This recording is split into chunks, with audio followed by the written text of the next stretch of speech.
Social media एका रात्रीत कुणालाही स्टार बनवणारं, कुणालाही डोक्यावर घेणारं एक अजब माध्यम.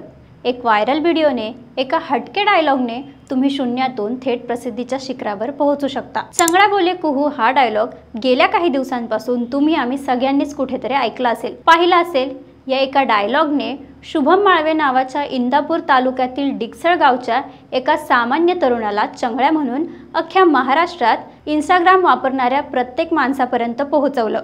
त्याचे रील व्हायरल झाले, त्याच्यावर गाणी आली आणि त्याची फॅन फॉलोईंग लाखोंच्या घरात गेली.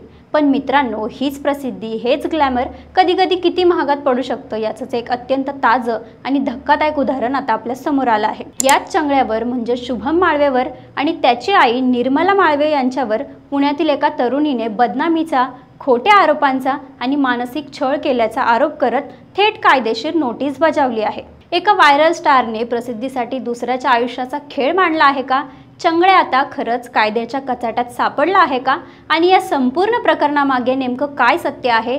चला आज आपण या व्हिडिओच्या माध्यमातून जाणून घेऊयात. नमस्कार, मी बबिता आणि तुम्ही पाहताय थोडक्यात. चंगळ्याने आपल्या डायलॉगने अनेकांना हसवलं. तो शुभम माळवे आज एका वेगळ्याच कारणासाठी चर्चेत आहे. पुण्यातील आंबेगाव पठार येथे राहणाऱ्या प्रतीक्षा विजय शिंदे नावाच्या एका तरुणीने शुभम अजय माळवे आणि त्याची आई निर्मला अजय माळवे यांच्या विरुद्ध मानहानी, बदनामी आणि खोट्या आरोपांबद्दल कायदेशीर नोटीस बजावली आहे. ही नोटीस पुण्यातील वकील ॲडव्होकेट वाजद खान बिडकर यांच्या मार्फत पाठवण्यात आली आहे. ॲडव्होकेट वाजद खान हे नावही अनेकांना परिचित असेल, कारण त्यांनी यापूर्वी स्वारगेट अत्याचार प्रकरणातील आरोपी दत्ता गाडे याची केस घेतली होती आणि ते सोशल मीडियावरही बरेच सक्रिय आहेत. प्रतीक्षा शिंदे यांचा नेमका आरोप काय आहे? त्यांच्या वकिलांनी पाठवलेल्या नोटीशीनुसार शुभम माळवे आणि त्याच्या आईने मे 2025 मध्ये म्हणजे याच महिन्यात इंस्टाग्रामवर प्रतीक्षा शिंदे आणि त्यांच्या पतीविरुद्ध एक खोटा, बदनामीकारक आणि अत्यंत अपमानजनक व्हिडिओ अपलोड केला. या व्हिडिओमुळे प्रतीक्षा शिंदे यांची समाजात प्रतिमा मलिन झाली असा त्यांचा दावा आहे. प्रतीक्षा शिंदे यांची शुभम माळवेसोबत पूर्वीपासून ओळख असल्याचंही त्यांनी म्हटलं आहे. त्या व्हायरल व्हिडिओमध्ये नेमकं कोणते आरोप करण्यात आले होते? नोटीशीनुसार त्या व्हिडिओत प्रतीक्षा शिंदे यांच्यावर इंस्टाग्राम आयडीचा गैरफायदा घेणं, मारहाण करणं, दगा देणं आणि धोका दिल्यासारखे गंभीर पण खोटे आरोप लावण्यात आले होते. या खोट्या आरोपांमुळे प्रतीक्षा शिंदे आणि त्यांच्या पतीला प्रचंड मानसिक त्रास झाला. त्यांना शारीरिक, मानसिक आणि आर्थिक नुकसानही सहन करावं लागलं. इतकंच नाही तर त्यांच्या कौटुंबिक जीवनावरही याचा विपरीत परिणाम झाला. अनेक नातेवाईकांनी आणि मित्रांनी त्यांच्याशी संबंध तोडले आणि त्यांच्या व्यवसायावरही याचा नकारात्मक परिणाम झाला असा दावा प्रतीक्षा शिंदे यांनी आपल्या नोटीशीत केला आहे. या गंभीर आरोपानंतर आणि झालेल्या नुकसानीनंतर प्रतीक्षा शिंदे यांनी शुभम माळवे आणि त्यांच्या आईला कायदेशीर नोटीस पाठवून काही स्पष्ट मागण्या केल्या आहेत. नोटीशीनुसार शुभम माळवे आणि त्यांच्या आईने ज्या व्हिडिओतून हे आरोप केले आहेत त्या आरोपांचे पुरावे, संबंधित कागदपत्रे आणि साक्षीदारांसह येत्या 14 दिवसांच्या आत खुलासा करावा. जर त्यांच्याकडे असे पुरावे असतील तर त्यांनी पुण्यातील वृत्तपत्रांमध्ये हे पुरावे प्रकाशित करावेत, नाहीतर त्यांनी प्रतीक्षा शिंदे यांची लेखी माफी मागावी.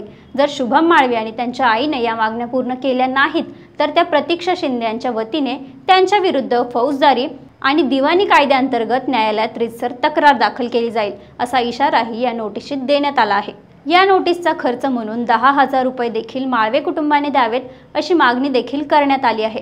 प्रतीक्षा शिंदे यांनी या नोटीशीच्या माध्यमातून एक अत्यंत महत्त्वाची गोष्ट स्पष्ट केली आहे. आम्हाला आर्थिक नुकसान भरपाईपेक्षा आमचं चारित्र्य आणि समाजातील प्रतिष्ठा अधिक महत्त्वाची वाटते. व्हिडिओतील प्रत्येक आरोप खोटा असल्याचं सिद्ध करण्याची आमची पूर्ण तयारी आहे. ॲडव्होकेट वाजद खान यांनीही माध्यमांशी बोलताना सांगितलं की प्रतीक्षा शिंदे आणि शुभम माळवे यांची ओळख पूर्वीपासून आहे, पण शुभम माळवेने जाणून बुजून तिच्याबाबत आणि तिच्या पतीबाबत अपमानास्पद व्हिडिओ बनवला, ज्यामुळे त्या दोघांनाही मानसिक त्रास झाला.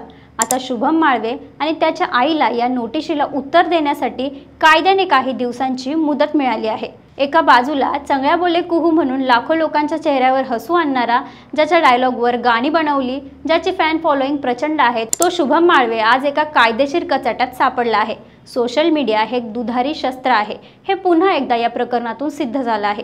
इथे तुम्हाला एका रात्रीत प्रसिद्धी मिळते, पण त्याच प्रसिद्धीचा वापर जर तुम्ही बेजबाबदारपणे केला, दुसऱ्याची बदनामी करण्यासाठी केला, तर त्या कायद्याचा बडगा उगारला जाऊ शकतो. आता सर्वात मोठा प्रश्न आहे की शुभम माळवे आणि त्याची आई कायदेशीर नोटीशीला काय उत्तर देतात? त्यांच्याकडे खरंच प्रतीक्षा शिंदे यांच्या विरोधात काही पुरावे आहेत का, की हा प्रकार केवळ प्रसिद्धीसाठी किंवा जुन्या ओळखीतील कोणत्या तरी वादातून केला गेला आहे? जर आरोप खोटे असतील तर ते माफी मागणार का, की मग हे प्रकरण न्यायालयात जाणार? या प्रकरणातून एक गोष्ट मात्र स्पष्ट होते की सोशल मीडियावर काहीही पोस्ट करताना, विशेषतः जेव्हा तुमची फॅन फॉलोईंग मोठी असते, तेव्हा अत्यंत विचारपूर्वक आणि जबाबदारीने वागणं गरजेचं आहे. तुमची एक चूक, एक जबाबदार व्हिडिओ किंवा पोस्ट दुसऱ्याच्या आयुष्यात किती मोठं वादळ निर्माण करू शकते हे या प्रकरणातून दिसून येतं. चंग्या बोले कुहू या डायलॉगने शुभम माळवेला प्रसिद्धी दिली, पण आता हीच प्रसिद्धी त्याच्यासाठी अडचणीची ठरते की काय, अशी परिस्थिती निर्माण झाली आहे. प्रतीक्षा शिंदे यांनी केलेले आरोप गंभीर आहेत आणि त्यांनी कायदेशीर मार्ग अवलंबला आहे. आता या प्रकरणात पुढे काय होतं, शुभम माळवे काय भूमिका घेतो आणि न्यायालय काय निर्णय देतं, याकडे सगळ्यांचं लक्ष लागून राहील. पण एक इशारा मात्र या प्रकरणाने सगळ्याच सोशल मीडिया इन्फ्लुएन्सर्सना आणि वापरणाऱ्यांना दिला आहे. प्रसिद्धी मिळवणं सोपं असेल, पण ती टिकवणं आणि त्यासोबत येणारी जबाबदारी सांभाळणं हे त्याहूनही कठीण आहे. तुमचा या संपूर्ण प्रकरणाबद्दल काय विचार आहे? चंगळा खरा आहे की प्रतीक्षा? तुम्हाला कुणाची बाजू खरी वाटते? आम्हाला कमेंटमध्ये नक्की सांगा आणि अशाच माहितीपूर्ण व्हिडिओंसाठी थोडक्यातला फॉलो करा.